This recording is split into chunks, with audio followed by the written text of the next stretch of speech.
ವ್ಯಾಪಾರ ಮಾಡೋದಿಲ್ಲ, ಕೆಲಸ ಮಾಡ್ಕೊಳ್ಳೋದು ಅಲ್ಲ. ವ್ಯಾಪಾರ ಮಾಡಿದ್ರೆ ಹೆಣ್ಮಕ್ಳು ಮನೆ ಹೆಣ್ಮಕ್ಳು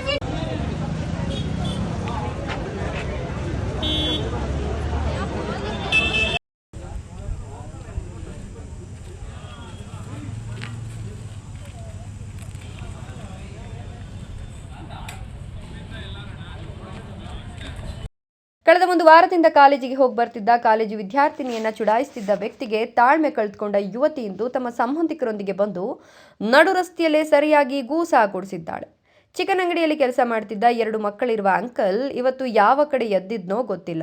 ಪಬ್ಲಿಕ್ನಲ್ಲೇ ಗೂಸಾ ತಿಂದು ಪೊಲೀಸ್ ಮಾವನ ಮನೆ ಸೇರಿದ್ದಾನೆ. ಅದೆಲ್ಲ ನಡೆದದ್ದು ಎಲ್ಲಿ ಗೊತ್ತಾ? ಈ ಸುದ್ದಿ ನೋಡಿ. ಹೆಂಡತಿ, 2 ಮಕ್ಕಳು, ಜೀವನ ನಡೆಸಲು ಒಂದೊಳ್ಳೆ ಕೆಲಸವೂ ಇದೆ. ಇಷ್ಟರಲ್ಲೇ ನೆಮ್ಮದಿ ಬದುಕು ನಡೆಸಬೇಕಿದ್ದ ಆಸಾಮಿಗೆ ಯಾಕೋ ಕಾಲೇಜು ಯುವತಿಯ ಮೇಲೆ ಲವ್ ಆಗಿತ್ತಂತೆ. ಒಂದು ವಾರದಿಂದ ವಿದ್ಯಾರ್ಥಿನಿಗೆ ಕಾಟ ಕೊಡ್ತಿದ್ದಂತೆ. ಯಾರಿಗಾದ್ರೂ ತಾಳ್ಮೆ ಅನ್ನೋದು ದೊಡ್ಡದು. ಅದನ್ನು ಕಳೆದುಕೊಂಡ್ಮೇಲೆ ಸುಮ್ಮನಿರ್ತಾರಾ? ಆಕೆ ತಮ್ಮ ಮನೆಯವರಿಗೆ ನಡೆದಿದ್ದನ್ನು ಹೇಳ್ತಿದ್ಲಂತೆ.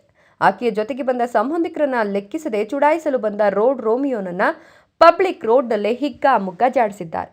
ಇದೆಲ್ಲ ನಡೆದದ್ದು ಚಿಕ್ಕಬಳ್ಳಾಪುರ ನಗರದ ವಾಪಸಂದ್ರ ಮುಖ್ಯ ರಸ್ತೆ ಕೇಕ್ ಲ್ಯಾಂಡ್ ಬೇಕರಿ ಎದುರಿಗಿರುವ ಚಿಕನ್ ಅಂಗಡಿ ಮುಂದೆ. ಚಿಕನ್ ಅಂಗಡಿಯಲ್ಲಿ ಕೆಲಸ ಮಾಡ್ತಿದ್ದ ಮನ್ಸೂರ್ ಎಂಬಾತನೇ ಈ ಪುಂಡಾಟಕ್ಕೆ ಇಳಿದಿದ್ದ. ಆತನಿಗೆ ಈಗಾಗಲೇ ಹೆಂಡತಿ, 2 ಮಕ್ಕಳು ಇದ್ದಾರಂತೆ. ಕಳೆದ ಒಂದು ವಾರದಿಂದ ಕಾಲೇಜಿಗೆ ಹೋಗಿ ಬರ್ತಿದ್ದಾಗಲೆಲ್ಲ ಜೊತೆಗೆ ಯಾರು ಬಂದರೂ ಅವರ ಮೇಲೆ ಗಲಾಟೆ ಮಾಡೋದು, ಈಕೆಯನ್ನು ಚುಡಾಯಿಸ್ತಿದ್ದ ಎನ್ನಲಾಗ್ತಿತ್ತು. ಆ ಯುವತಿಯೇ 2-3 ಬಾರಿ ಎಚ್ಚರಿಕೆ ಕೊಟ್ಟಿದ್ರು. ಮತ್ತೆ ಅದೇ ಚಾಳಿ ಮುಂದುವರಿಸಿದ್ದಕ್ಕೆ ವಿಧಿ ಇಲ್ಲದೆ ತಮ್ಮ ಮನೆಯಲ್ಲಿ ಮಾಹಿತಿ ನೀಡಿದ ಯುವತಿಯ ಪೋಷಕರು ಇಂದು ಆಕೆಯೊಂದಿಗೆ ಬಂದಾಗಲೂ ಮನ್ಸೂರ್ ಎಂಬಾತ ಅದೇ ಚಾಳಿ ಮುಂದುವರಿಸುತ್ತಿದ್ದಂತೆ ಜೊತೆಗೆ ಬಂದಿದ್ದ ಆಕೆಯ ಸಂಬಂಧಿಕರು 2-3 ಗೂಸಾ ನೀಡಿದ್ರು. ಆಗ ಕೂಡಲೇ ಎಚ್ಚೆತ್ತುಕೊಂಡ ಮನ್ಸೂರ್ ಕೂಡ ತಮ್ಮ ಬೆಂಬಲಿಗರೊಂದಿಗೆ ಹೊಡೆದಾಟಕ್ಕಿಳಿದಿದ್ದರಿಂದ ಅಲ್ಲಿ ಜನಜಂಗುಳಿಯೇ ಸೇರ್ಬಿಡ್ತು. ಕೂಡಲೇ ಎಂಟ್ರಿ ಕೊಟ್ಟ ನಗರ ಪೊಲೀಸರು ಚುಡಾಯಿಸುತ್ತಿದ್ದ ಮನ್ಸೂರ್ನನ್ನ ಠಾಣೆಗೆ ಎಳೆದೊಯ್ದು FIR ದಾಖಲಿಸಿ ಕಾನೂನು ಕ್ರಮಕ್ಕೆ ಮುಂದಾಗಿದ್ದಾರೆ.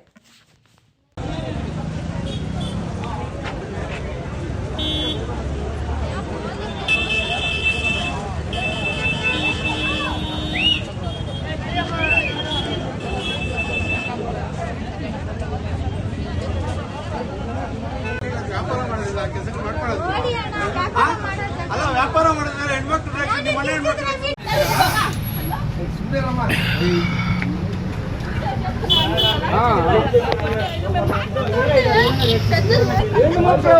ನೋಡ್ತೀರಾ, ಇಟ್ಕೊಂಡ್ ಬಾರಿಸ್ತಾ ಇದ್ದೀರಾ, ಏನು ಅಮಾಯಕರು ಯಾರು ಇಲ್ಲ.